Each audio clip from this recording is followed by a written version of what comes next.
Tenía 19 años cuando me mudé para comenzar mi primer año de estudios universitarios. Era una noche de domingo a finales de septiembre de 2015. El cielo ya estaba completamente oscuro, y la ciudad se envolvía en una atmósfera tranquila, casi desierta. Había pasado el fin de semana en Toulouse celebrando el cumpleaños de una amiga. Entre risas, bailes y conversaciones interminables, el tiempo se me había pasado volando. Quería aprovechar cada momento con mis amigas, así que decidí tomar un tren nocturno de regreso. Llegué a la estación alrededor de las 9:50 de la noche. El aire era fresco, y la estación estaba relativamente vacía.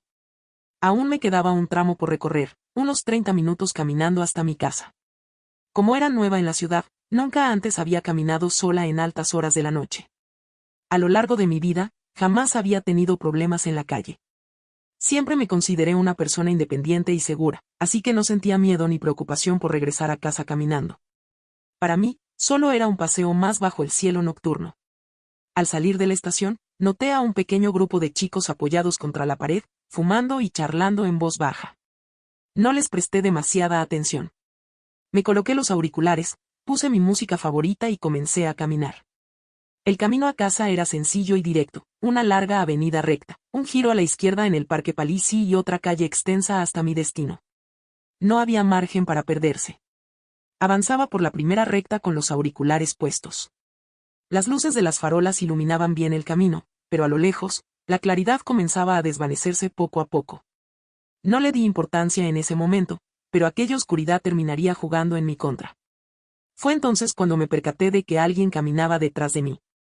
Llevaba un suéter gris oscuro con la capucha puesta, lo que ocultaba en gran medida su rostro. Supuse que sería otro transeúnte regresando a casa, igual que yo. Pero pasaron 15 minutos, y él seguía ahí. Las luces de las calles eran cada vez más escasas, y una sensación incómoda comenzó a invadirme. Algo no encajaba. Intenté convencerme de que solo era paranoia, de que no había razón para inquietarme. Pero mi instinto me gritaba lo contrario. El estrés empezó a acumularse en mi pecho. Mi corazón latía más rápido. Traté de ignorarlo y, en un intento absurdo de distraerme, subí el volumen de la música, como si eso pudiera ahogar la creciente ansiedad que me envolvía. Pero no importaba cuánto intentara fingir que todo estaba bien. Algo estaba a punto de suceder. Cerca del parque, la oscuridad era casi total. Las farolas apenas iluminaban algunos puntos dispersos del camino, y las sombras de los árboles se alargaban como figuras inquietantes. El chico seguía ahí. Mi ansiedad aumentaba con cada paso. Mi cuerpo reaccionó antes que mi mente, y sin darme cuenta, aceleré el ritmo. Tenía dos opciones: cruzar el parque, un atajo que me ahorraría tiempo, o rodearlo y permanecer en la zona más transitada, cerca de las viviendas del centro. Pensando en el peor escenario posible, decidí no arriesgarme. Si algo sucedía, al menos en la calle habría una posibilidad de que alguien escuchara o viera algo. La idea de adentrarme en un parque oscuro, sin testigos ni escapatoria clara, me helaba la sangre. Así que opté por bordearlo, pegándome lo más posible a las casas y edificios. Pero él tomó el camino opuesto. En lugar de seguirme, se desvió y cruzó el parque, ganando así una ventaja de distancia. A pesar de la penumbra, podía ver su silueta moverse entre los árboles. Y lo más perturbador, cada pocos minutos giraba la cabeza para ver dónde estaba yo. No era una coincidencia. Me estaba observando. Mis pasos se volvieron aún más apresurados. No corría, pero caminaba tan rápido que sentía el pulso retumbando en mis sienes. La sensación de que, al final del parque, él estaría esperándome se hacía cada vez más fuerte. Logré sacarle un poco de ventaja, pero mi respiración ya era errática. El miedo era abrumador. Las luces se desvanecieron por completo. Ya no había farolas, ni reflejos en las ventanas, nada. Solo sombras y el sonido de mis propios pasos sobre el asfalto. No me atrevía a girar la cabeza. No podía correr. Si lo hacía y él también corría, significaría que todo lo que temía era real. Y peor aún, si veía mi miedo, sabría que me tenía atrapada. El miedo me consumía, pero me obligué a concentrarme en mi caminar y en mantener el ritmo. No quería hacer ruido, no quería llamar la atención. Sin embargo, el terror era tan abrumador que las lágrimas comenzaron a deslizarse por mis mejillas. Mi respiración temblaba, pero me esforzaba por mantenerla silenciosa. No podía permitir que él lo notara. Si percibía mi vulnerabilidad, si sabía que estaba asustada, Sentí que eso le daría aún más poder sobre mí. Y lo peor, podría paralizarme por completo. No había luces, ni casas, ni coches a mi alrededor. Solo la negrura de la calle y la presencia sofocante de aquel desconocido siguiéndome. Durante 5 eternos minutos, estuve completamente sola con él. Cada paso me acercaba más a casa, pero entonces me di cuenta de algo escalofriante. Él también iba en la misma dirección. No podía ir directamente a mi apartamento. Si me veía entrar, sabría exactamente dónde vivía. Necesitaba cambiar de ruta, pero no había otra opción. El siguiente cruce estaba aún demasiado lejos. Las lágrimas corrían sin control. La ansiedad se manifestaba en mi cuerpo como un peso insoportable en el pecho y un dolor punzante en el costado. Me costaba respirar. Cuando finalmente llegué al cruce, crucé la calle sin siquiera comprobar si venían coches. Solo corrí. La nueva calle tenía algo más de iluminación, pero seguía estando inquietantemente vacía. Ni un alma. Ningún vehículo. Solo el eco de mis propios pasos acelerados.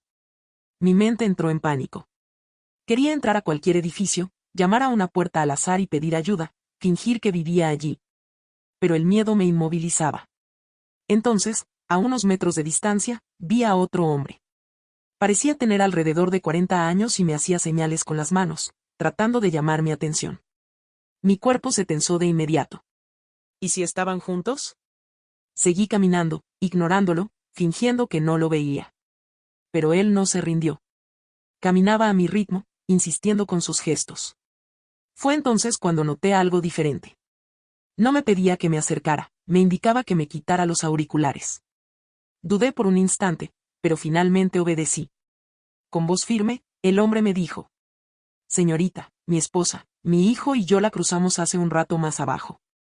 Notamos que ese hombre la ha estado siguiendo desde entonces. Por eso decidí caminar detrás de ustedes para asegurarme de que estuviera bien». Mi corazón se detuvo por un segundo. Él continuó, con un tono más urgente: «Pero hace un momento lo vi, se puso a correr detrás de usted». Mi sangre se heló. Por eso corrí yo también, para advertirle: «Venga aquí, camine de este lado de la acera. No está sola. Yo estoy con usted». Su voz era tranquila, pero segura. No supe qué responder. Solo lo miré, con los ojos empañados por el miedo. No estaba sola. Al menos, ya no. No lo dudé ni un segundo. Crucé la calle apresuradamente para unirme al hombre que me ofrecía su ayuda, y en cuanto llegué a su lado, el terror acumulado explotó dentro de mí. Las lágrimas que había intentado contener hasta ahora salieron sin control. Me desplomé, incapaz de sostenerme, sollozando mientras mi cuerpo entero temblaba. Él intentó calmarme, asegurándome que todo estaba bien, que ya no estaba sola, pero mis piernas seguían débiles y mi respiración entrecortada. Mientras él hablaba, el desconocido que me había seguido todo este tiempo seguía allí. Por primera vez, lo vi con claridad. Su rostro, hasta ahora una sombra distante, estaba al descubierto. Y su mirada, fría, vacía, analizándome como si fuera un simple objeto. No dijo nada. Solo se quedó un momento inmóvil, y luego, sin apurarse, se giró y se alejó. El hombre que me había ayudado me explicó que tenía un estanco justo enfrente de la estación. Él y su familia estaban cerrando el local cuando me vieron pasar. Y desde el primer momento, supo que algo no estaba bien. Se quedó en silencio un momento, como si dudara en contarme lo siguiente, pero finalmente lo hizo. «Yo pensaba que usted no se había dado cuenta de que ese tipo la seguía», admitió.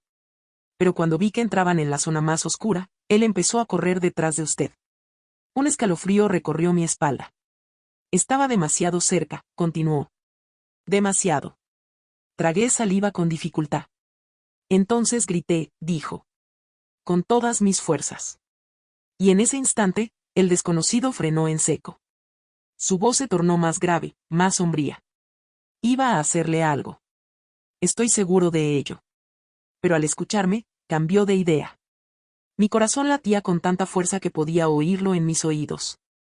No lo supe hasta ese momento, pero durante ese tramo en completa oscuridad, cuando mis auriculares estaban a todo volumen y mi miedo me impedía girarme, ese hombre ya estaba a punto de alcanzarme.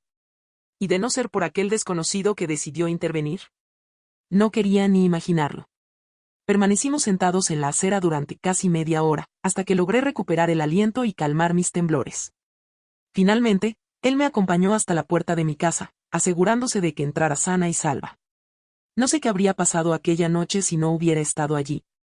Y, francamente, prefiero no saberlo. Estoy convencida de que aquel hombre me salvó la vida. Si no hubiera estado allí, si no se hubiera dado cuenta, si no hubiera gritado en el momento exacto, no sé qué habría pasado conmigo esa noche. Después de aquello, el miedo se quedó conmigo. Durante semanas, me fue imposible salir sola por la noche. Cada sombra en la calle me hacía estremecer. Cada paso detrás de mí me aceleraba el corazón.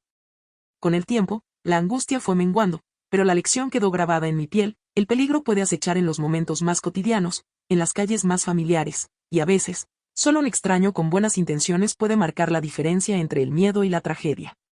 Nunca volví a ver a aquel hombre. Pero jamás olvidaré lo que hizo por mí.